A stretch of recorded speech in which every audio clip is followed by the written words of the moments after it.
નમસ્કાર ગુજરાત સાથે હું જયબીની સમાચારની શરૂઆત કરીશું રાજકોટથી।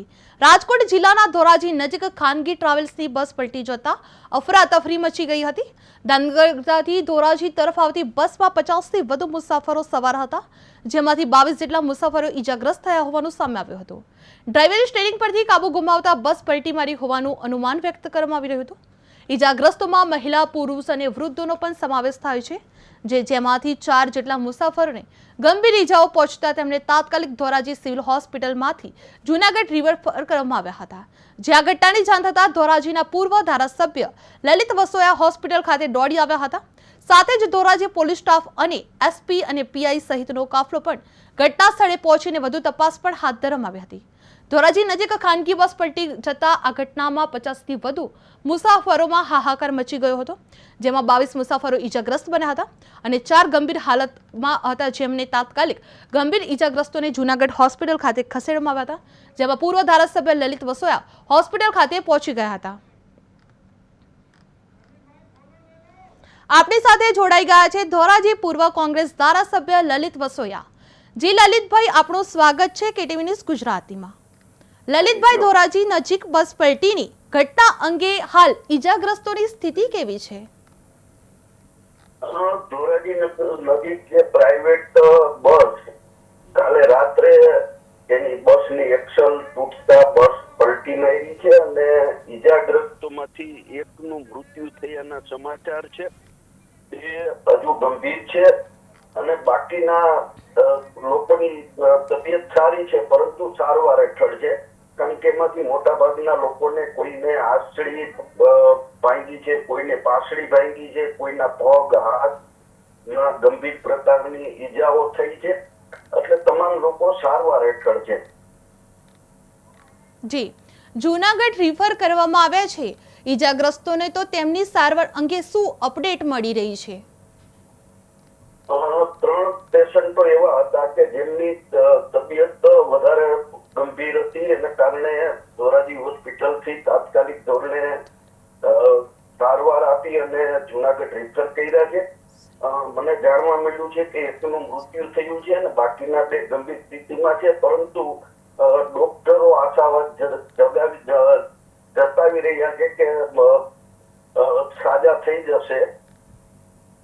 જી, આપ શ્રીએ મુખ્યમંત્રી ભૂપેન્દ્ર પટેલ પાસે રાહત ફંડમાંથી મદદની માંગણી કરવામાં આવી છે?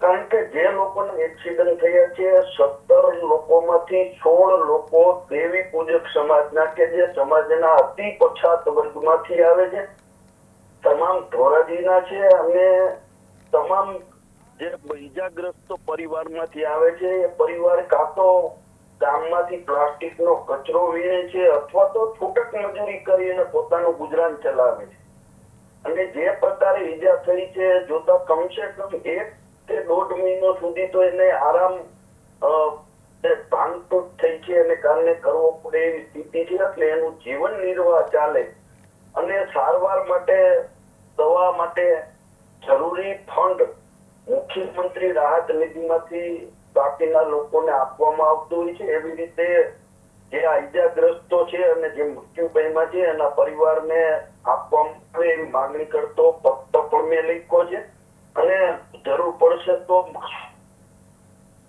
જી, અકસ્માત પાછળ ડ્રાઈવરનો કાબુ ગુમાવવાનો કારણ પરિવારોને ફંડ મળે એના માટેનો પ્રયત્ન કરીશું। જી, અકસ્માત પાછળ ડ્રાઈવરનો કાબુ ગુમાવવાનો કારણ માનવામાં આવે છે, જે આપના મત મુજબ વધુ તપાસમાં શું બહાર આવી શકે છે?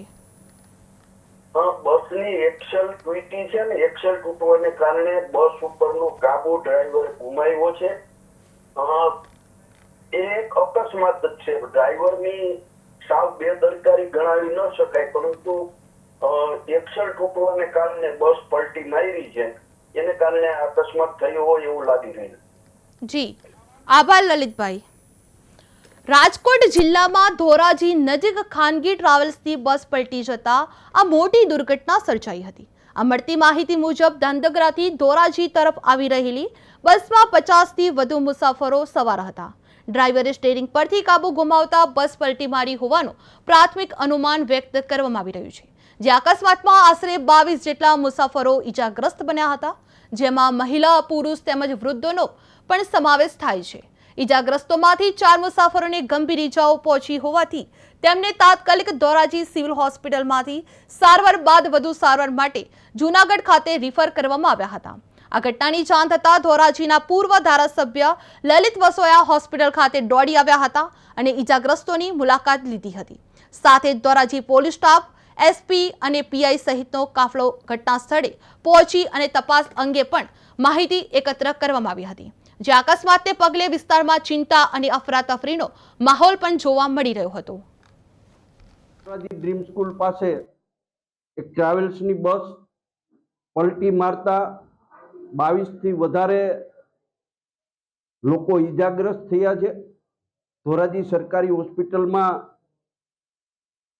અને બાકીના બધા જે ડોક્ટરો અને સ્ટાફ પૂરતો હાજરીઓ છે. 3 જણાને રિફર કર્યા છે.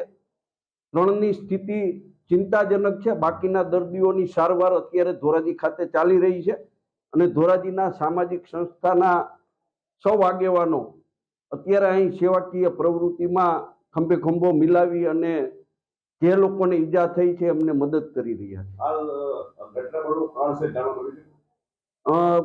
ટ્રાવેલ્સના માલિકે એવું કીધું કે બસની એક્સેલ ભાંગતા બસ પલટી મારી છે અને બસ વર્ધીમાં હતી.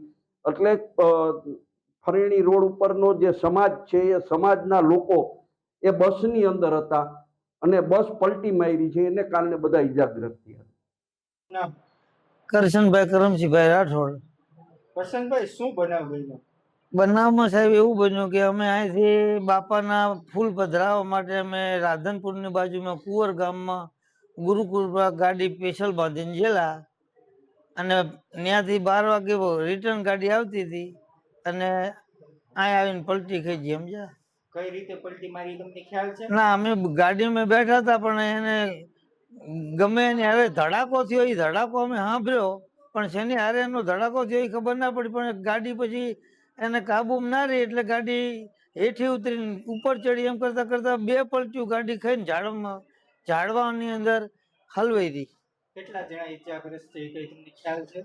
હવે અમે કેટલા હતા? અમે 25-30 જણા હતા ભાઈ? ના, માણસો ટોટલ અત્યારે હાલ આબામાં તો 17-18 જેવા માણસો હતા.